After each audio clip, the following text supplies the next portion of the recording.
એક કૃષ્ણ પરમાત્માની વાણી મારે કરવી છે. 11 વર્ષ અને 52 દિવસ ગોકુળમાં રહ્યો ને ભાઈ.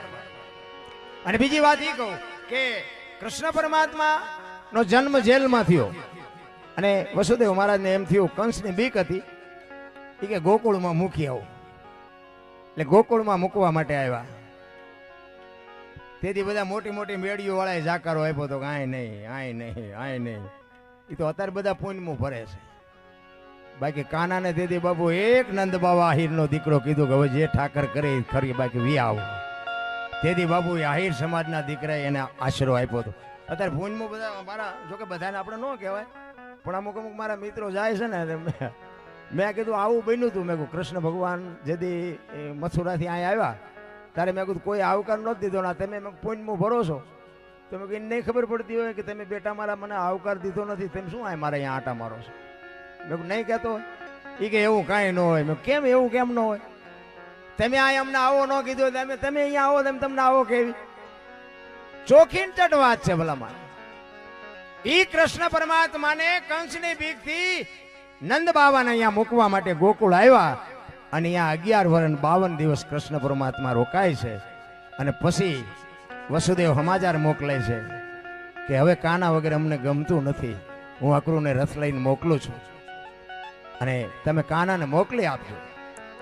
બેકિંગ મજા નથી આવતી. કાનાને તમે મોકલી આપજો, હું રથને મોકલું છું.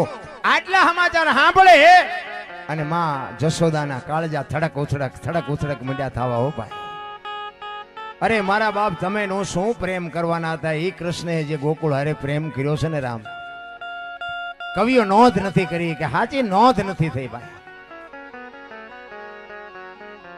નંદ બાવા અને માં જશોદાના બેયના કાળજા ઈ કહેવા આજ નહીં તો કાલ, આજ નહીં તો કાલ રથ આવી જાહે, કાનાને લઈ જાહે, કાનાને લઈ જાહે. કૃષ્ણ પરમાત્માને જશોદામાં ખોળામાં બેહારી અને કહે છે, કાના, કાના તને લેવા આવે છે, પણ તું તારી માને એમ ન કહેતો કે મને માર્યો તો, મેં તને હેરાન કર્યો, એ તું માને કહેતો નહીં બાપ. નકર એને એમ થાય કે હું એની જનેતા છું ને, એ તો ગમે એમ તો પારકી માં કહેવાય. એ તો નો જ હાચવે ને એના કાળજા ઉપર ઘા લાગશે. બેટા કાના, કાના તારા વગર તો હું નહીં જીવી શકું, પણ મેં તને જે હેરાન કર્યો, મેં તને જે માર્યો, મેં તને જે વઢી, એ તું તારી માને ન કહેતો બાપ. કૃષ્ણ કહે છે નહીં કહું માં, શું કામ પણ તું ચિંતા કરસ? અને ઓલો ખાનણીયા અરે બાંધી દીધો તો ને, એ તો તું કહેતો જ નહીં. હો નકર મને ખબર પડશે ને તો મારા ખોળિયામાં જીવ નહીં રે. એ કે પણ માં શું કામ તું આવડી મોટી ચિંતા કરસ? હું કાંઈ નહીં.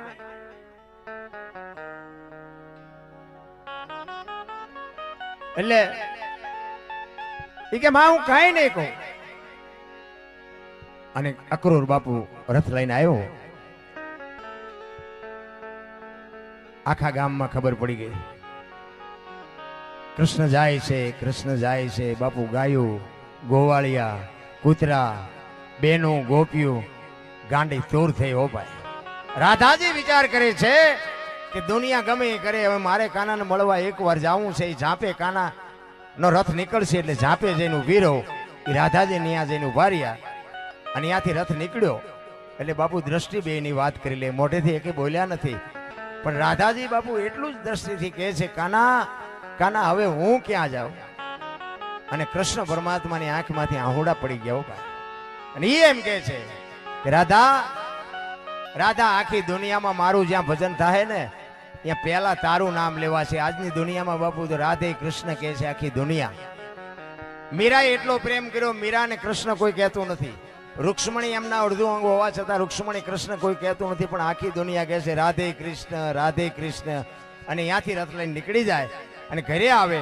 ઘરે આવ્યા પછી એને કૃષ્ણ પરમાત્માને બાપુ મથુરામાં ક્યાંય ગોઠતું નથી. અને એક દિવસના સમયે એને એમ થયું કે હવે મારી આ વેદના હું કોને કહું? કારણ કે ગોકુળ એને રાતને દી હક નથી લેવા દેતું. એટલા માટે વાત થોડીક, નકર મને તો એમ થાય કે આપણી જે કચ્છ કાઠિયાવાડ ને સૌરાષ્ટ્રની જે ધરતી છે ને એટલી પવિત્ર છે ને, એની શું આપણે વાત કરીએ ભલામણ. કૃષ્ણ પરમાત્મા ક્યાં જન્મ્યા ને ક્યાં વ્યા આવ્યા? રામદેવજી બાપા ક્યાં જન્મ્યા ને ક્યાં વ્યા આવ્યા? મીરાબાઈ ક્યાં જન્મ્યા ને ક્યાં વ્યા આવ્યા? આ ધરતીની કઈક બાપુ તાકાત હશે કે આ જો બધા આ દેવો આ વી આવતા હોય અને એમાં આપણો જે આ ધરતી ઉપર જન્મ થયો તો આપણે કંઈક ભાગ્યશાળી હોય એવું નથી લાગતું. અને 10 કિલોમીટર નો હાલો ને બાપુ, એક ધર્મનો વાવટો ફરકતો હોય. હરિહર હરિહર હરિહર ની હાકલવું પડે. 100 જણાય હોય ને 1000 જણાય હોય, કોઈ નેઠો નહીં બાપુ. આ કેવું ભજન છે. બાકી તો હું ગાડી લઈને રખડ્યો ને ભાઈ, બહાર કોઈ હાસું સરનામું નથી પૂછતું, દેતા નથી સરનામું. એમાં ખાવા છે ના દે. અમે ઉજ્જૈનમાં ગયા હતા ને, તેમે એક ગાઈડ ને લીધો હતો. એટલે એ બધું અમને દેખાડતો હતો કે કાળ ભૈરવનું મંદિર ને અહીંયા કુંભનો મેળો ભરાય ને આ હરસિદ્ધિ માનું મંદિર ને ફલાણું ઢોકળું ને બધું મને દેખાડ્યું. કૃષ્ણ સુદામા અહીં ભણ્યા હતા ને. મેં કહ્યું બધું છે પણ હરિહર નથી. તો મને કે હરિહર એટલે શું? મેં મફત ખાવા દે ને હરિહર કહેવાય. તમારા હામું નામું તાકી રહ્યો. મને કે મફત ખાવા દે? મેં કહું હા. મને કે કોણ? મેં કહું હાલ મારી હારે. તો કે કેટલા દે? મેં તું જીવ ત્યાં સુધી. કેટલા જણા? મેં તારી બાયડી છોકરા બધા લઈ લે, હાલ બધાનું રિઝર્વેશન કરાવી દો, હાલ જીવ ત્યાં સુધી.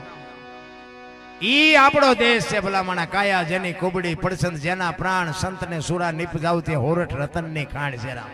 અહીંયા આપણે જન્મ્યા છે ને, આપણી કંઈક મારા બાપ કમાણી છે તો જ અહીંયા આપણે જન્મ્યા હોય. એટલે સવારામ છેલ્લે કહે છે, દાસ સો ફૂલગરજી ચરણે અમે કેને કરીએ વા, એ જેવો ઘાયલ ગાને વખાણે વખાણે રે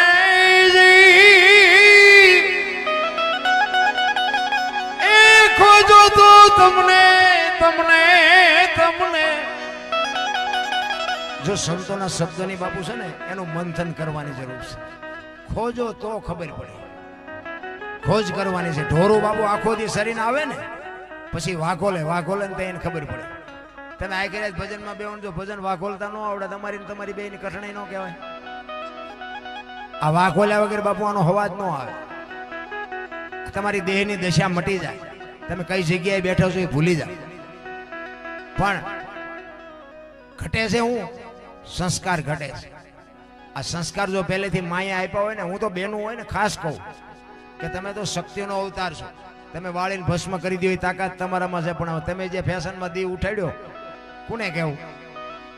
અરે શક્તિ છે ભલામણા. અરે એની ક્યાં વાત કરો? જ્યાં ધર્મ ધ્રુજી ગયો, પુરુષ નથી પૂગ્યો, અહીંયા દીકરીઓ આબરૂ રાખી તમે ગયો તો હવાર સુધી દાખલા આપો. જ્યાં ધર્મ ધ્રુજો, સગાળસાની ઝૂંપડી આવ્યો અને દીકરો કપાયો. વાત લાંબી છે, ટૂંકામાં કહું. દીકરો કપાયો ને પછી કે તમે વાંચ્યા થઈ ગયા, હવે મારે ખાવું નથી, થાળીને ઠેબુ મારીને ઉભો થઈ ગયો ને. તેથી સગાળસા ભાંગીને ભૂકો થઈ ગયા હતા. તેથી ચંગાવતી લગામ હાથમાં લીધી, તમે બેસી જાઓ, એ બાવાનું આવું હું સંભાળી લઉં.